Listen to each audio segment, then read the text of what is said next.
एक बहुत ही आसान सा सवाल यूपीएससी 2019 में पूछा गया है कि किसी सम्मेलन में कुल 100 प्रतिभागियों में से 70 भारतीय है। यदि कुल प्रतिभागियों में से 60 शाकाहारी है तो निम्नलिखित में कौन से कथन सही है? पहला, कम से कम 30 भारतीय शाकाहारी है। दूसरा, कम से कम 10 भारतीय मांसाहारी है। ठीक है, एकदम सिंपल सा सवाल है। इसमें दे दिया है कि 100 जो है टोटल 100 लोग है, उसमें से अगर भारतीय 70 है तो 30 गैर भारतीय होंगे। ठीक है, और बोला है शाकाहारी 60 है।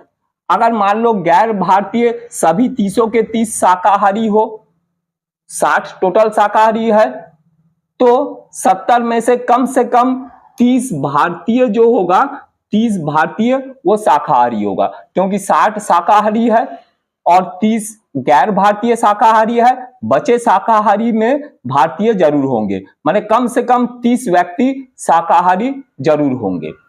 अब अगर 60 जन शाकाहारी है तो 40 मांसाहारी होंगे। 30 गैर भारतीय में अगर 30 के 30 मांसाहारी है तो 10 जो है बच जाते हैं, वो 10 जरूर भारतीय होंगे।